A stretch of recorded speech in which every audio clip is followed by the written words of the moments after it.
post-show of episode 49 of the Sounds of Stadia podcast, which means it is post-show number 6.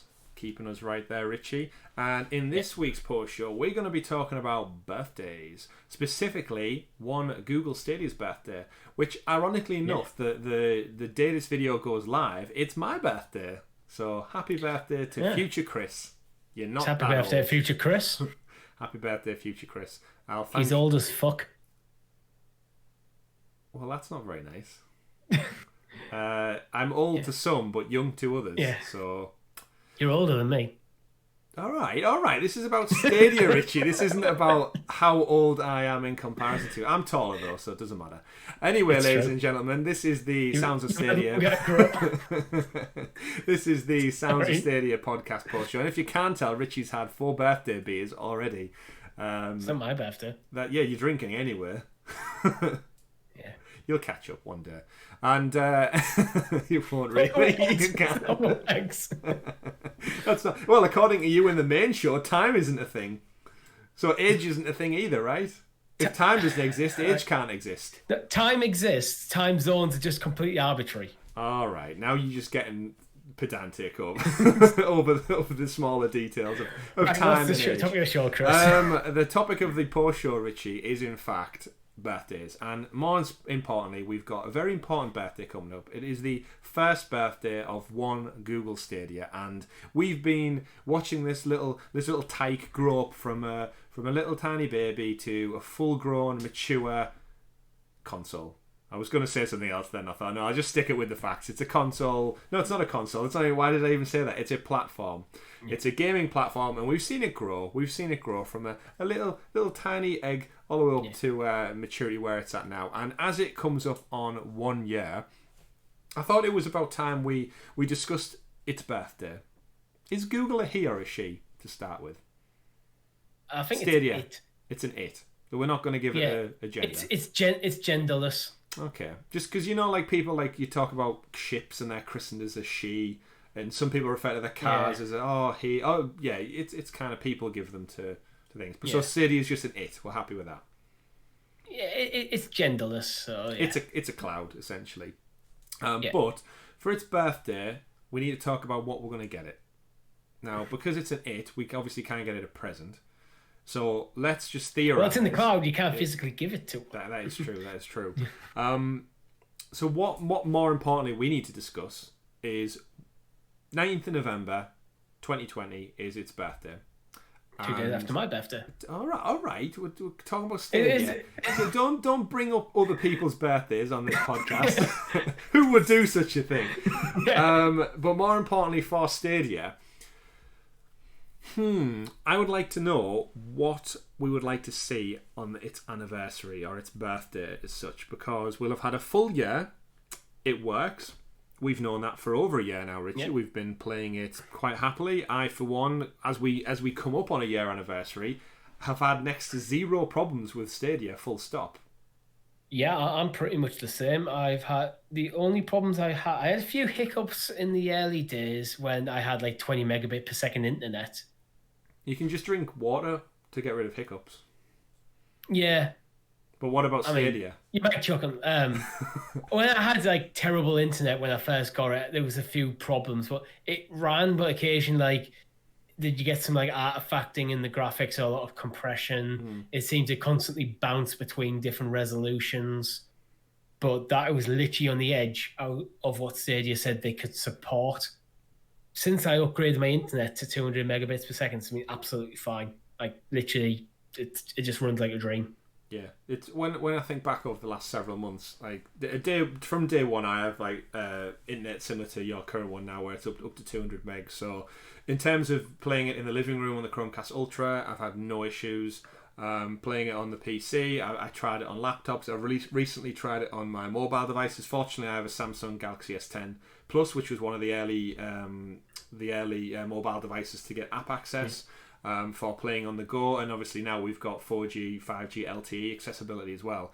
And you're totally right in terms of maybe controller sync problems I've had, where just not necessarily even through Bluetooth, just there's some delay in input, which I had occasionally, which I definitely put down to playing Signal because it was working fine in certain rooms, and then I'd go to a different part of the house and there would be a fraction more delay. But touch wood, all in all, for playing it for over a year, considering there is no box in my home, I was still blown away by just sitting there. Big screen TV, a Chromecast in the back, and it just works. And I was playing games like Assassin's Creed Odyssey and such with such high graphic fidelity. You mentioned controller sync. There's been a couple of times where it seems to the controller seems to trip over itself, almost as if it's still connected to one device, and I've had to do a few hard resets. But it's literally holding two buttons on the controller and syncing back up to your Wi-Fi, and then it's good. Yeah, we're all comfortable with that now. That's something that needs to work on, I think. Like we've talked before about how like Google Home, and when you set up a Chromecast, it just like reads out through like your Wi-Fi stats and just it's almost like one click and you're done. The app needs upgrading a bit to that user friendliness. Yeah, there's certainly work needs doing, and as we should all remember, is it's still less than 1 year old now. All the bigger players in the industry have had decades just learning to walk. It's just learning to walk, exactly. I have no reference for children because I don't have any. So when people say, like, does a 1-year-old walk? Does a 1-year-old talk? You've got a nephew. You're probably better. I've got two nephews. About one, they're kind of walking and talking a bit. Okay. Not like full-on conversations, but the odd word. So how many games have your nephews published at this stage in their life? Published? About 6 or 7. All right, so they're quite behind Stadia then still. So they're still way behind. But yeah, the big thing I kind of want to get to is like we know it works. That's proven, and we know xCloud, Microsoft are getting behind it. We've seen the likes of Shadow and GeForce now come out, and they're always going to be ever present and around because there's space for everyone as far as I'm concerned. Like people can go where they want, but we've gone with Stadia. I've not had any problems with it. If anything, it's pulled me away from my traditional consoles, my PlayStation 4, for AAA games and games that I'm happier buying on a digital storefront. Games I've said before, like annualized. I think both you and myself are looking at getting FIFA 21 because it's an annualized sports game, and I have no real need for a collector's edition or anything sitting on my shelf to go with that. So I'll be definitely picking up FIFA on Stadia, and the third-party non-exclusive titles. It's definitely pulling me towards Stadia for those type of games. But in terms of the games, how do you think they've fared within the first year of titles? In all honesty,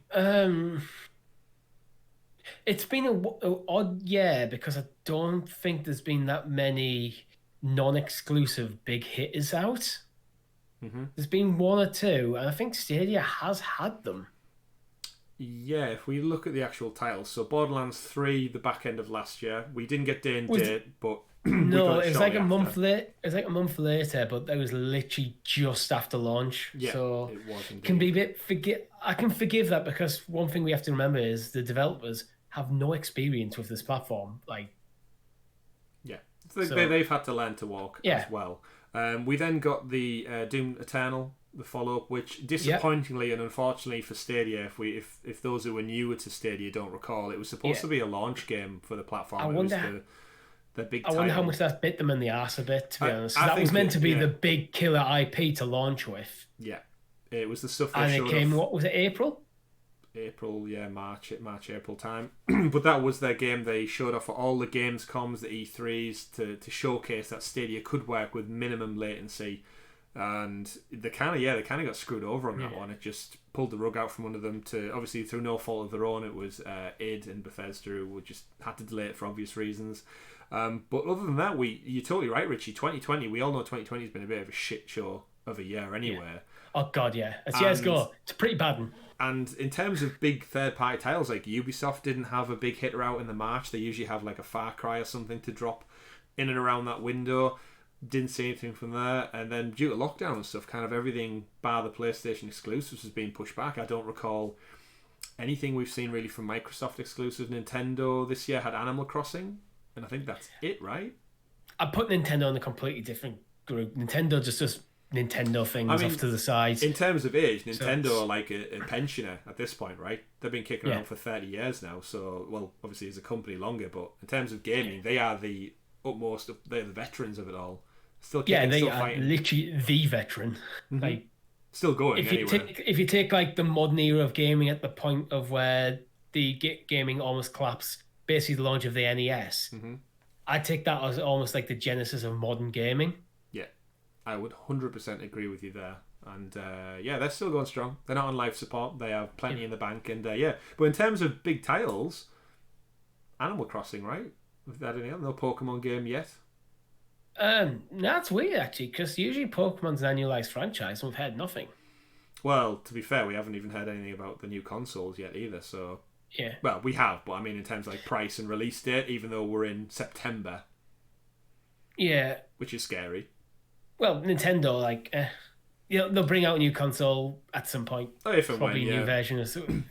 Well, there's a They've Pro. got a Switch Lite. There's been rumors for a while that they're going to have like a Switch Pro, Yeah. for want of a better word, a more beefier version. But that's a Nintendo podcast as with discussion. everything, yeah. The pandemic's kind of messed everything up. But in terms of everything so far, it's all stacked for the back end of this year. So for Stadia then, on the 19th of November, when it is the official first year anniversary, birthday, whatever you wish to call it, anything, and have you got any expectations or big announcements?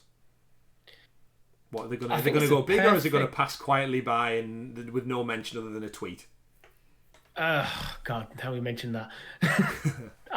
That I think is probably the most likely thing that they'll do.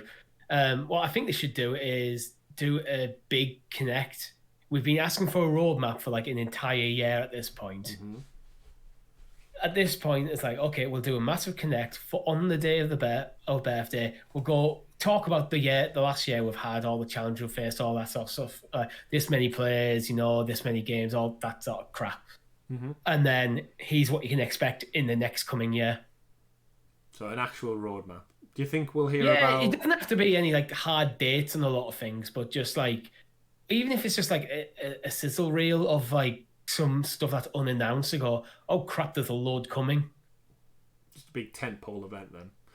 Yeah. Do you think we will get any information on this proposed Stadia 2.0 to compete with next gen? So we're going to be on the cusp of the new Xbox Series X, PlayStation 5 imminently due out for the holidays.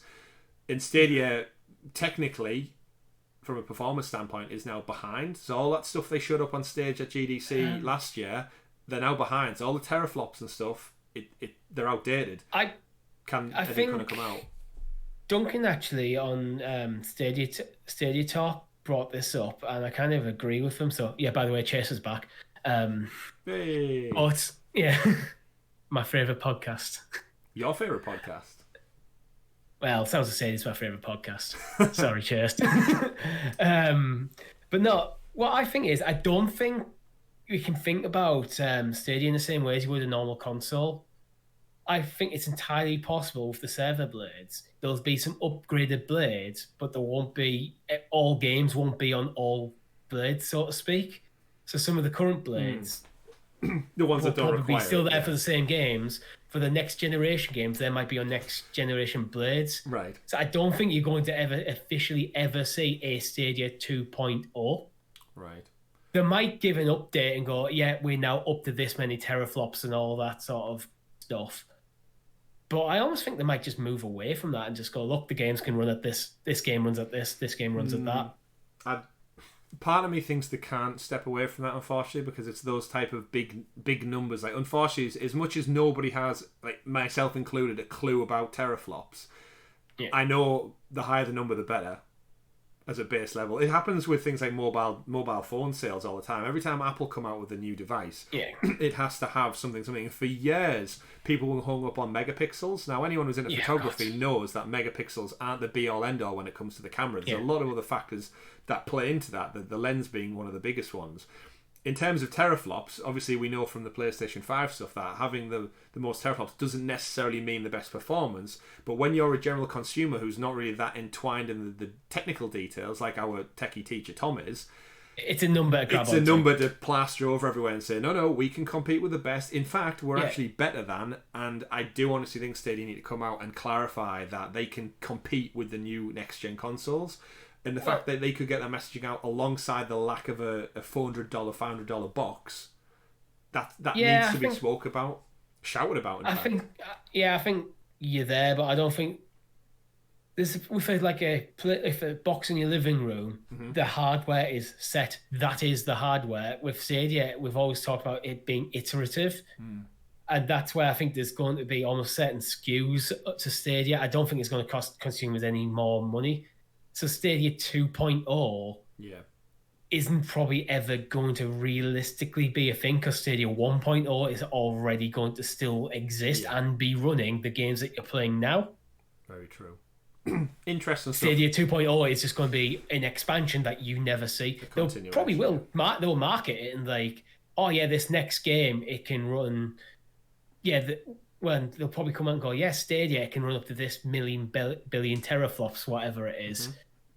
And that every now and again, I think you'll hear updates to that number probably every couple of years. But I really can't see them just doing a big marketing push on it. I think it'll be almost like the Google Developers Summits and stuff where you'll hear about that. Yeah, like rather than like a gaming convention.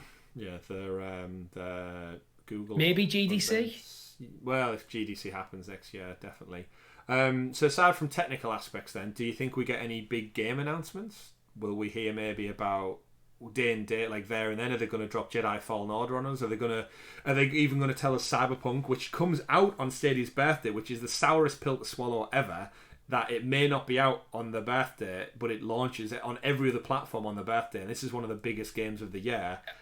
Are you holding on to hope that either in my heart of hearts, I honestly hope that they come out on the 19th, or even just before, and say Cyberpunk is available today. But I don't think it's going to be. No. If it was going to be, I can't think of any realistic reason why they wouldn't have already told us. Yeah, like I again, we don't know with Stadia whether this is one thing they need to sort out for the year going forward, is their marketing messages, and stop giving us logos on things and logos not, and keeping everything kind of safeguarded for your big events. It needs to be announced alongside the other players, because that's how people make the decision of where they're going to buy it. What I think it needs to almost them to grow up to have a look at what Sony, Microsoft, Nintendo, and these other big players do, and they control the messaging. They might go to the publishers like, yeah, you can announce your games, but it should be more of us. You can announce your games, but when you do, you need to let us know in advance so we can do the announcement, and we need to make sure that our logo is on there. Them sort of demands, like, it's not so much tying the hands of the publishers saying, oh no, you can't do that, you can't do this. It's going, you can do it, but you need to let us know in advance, and these are the criteria you need to hit for us.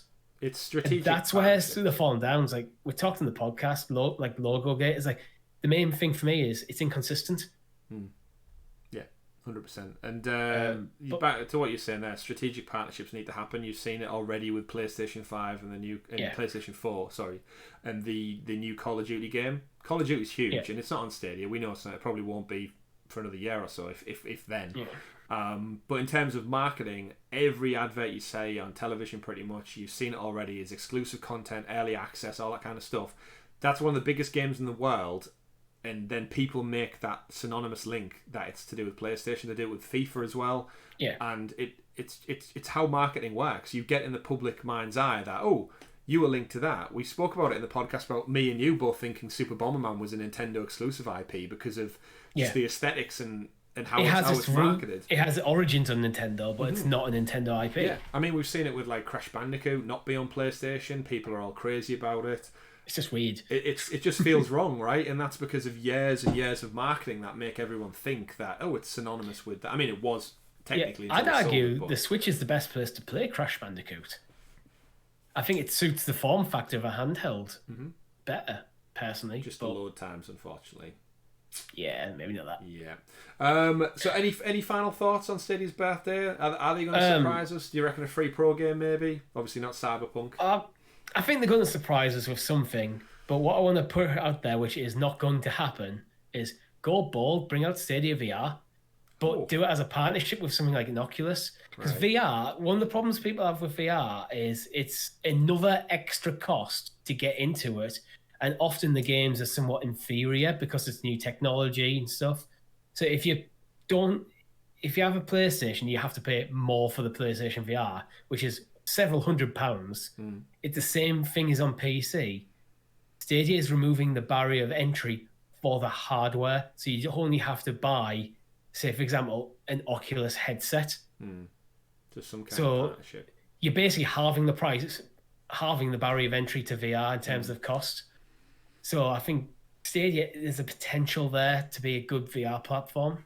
Oh, 100%. We've theorized on the podcast before, Yeah. but like even the biggest thing for me was taking away, as you alluded to there, all the processing stuff was done from the server end. Now the problem with playing any VR game on your mobile device is the phone overheats rapidly because the processor just is doing so much grunt work, whereas streaming it alleviates that. Like, don't get me wrong, it still overheats your phone, and it's not the ideal way to play VR, but the possibilities are there. I don't think Stadia is ready for that just yet. I think they need to get their user base and their marketing nailed on just basic gaming before they branch out. But the potential is there, undoubtedly. Well, yeah, this is why I'm thinking a strategic partnership with someone like an Oculus.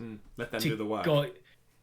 Just go, okay, well, why don't you can use... It doesn't even have to be an exclusive thing. Like, you can still use the Oculus with PC. But it's almost more enabling the hardware and getting the games ported over. Yeah, agreed.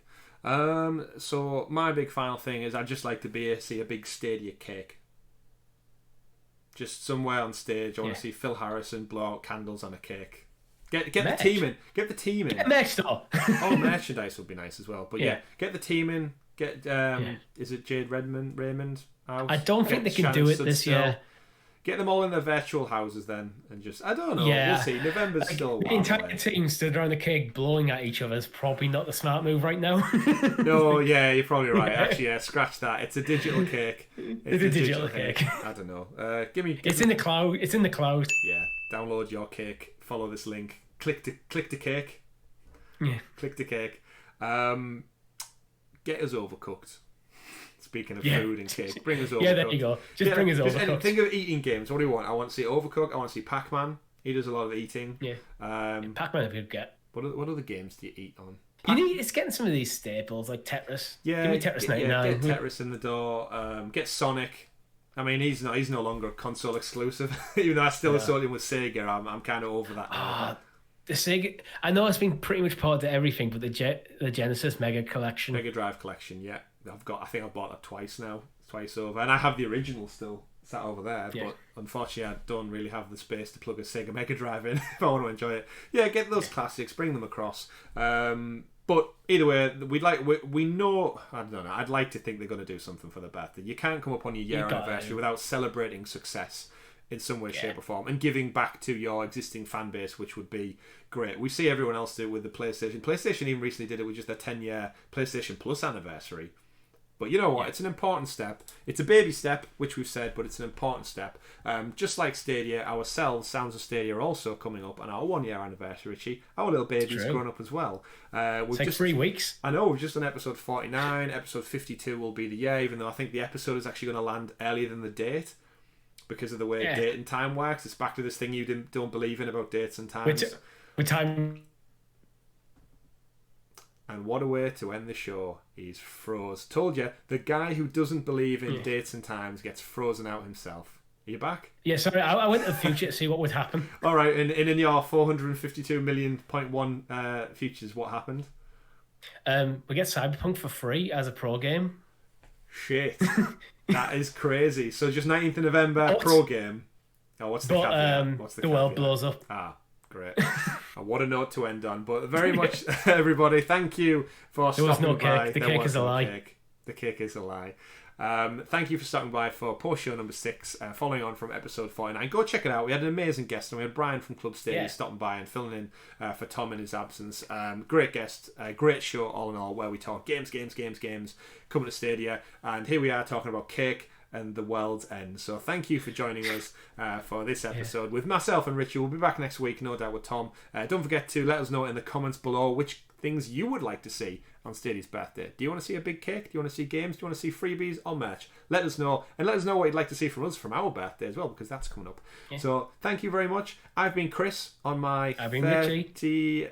No, I should have said something different. I've been Chris on my 25th birthday. He's 31. Oh, you didn't have to say it. Oh, great. Thanks, everyone. Yeah, I'm going to go celebrate and get drunk and wash away my youth. Take care. Enjoy. Goodbye. Have a good one.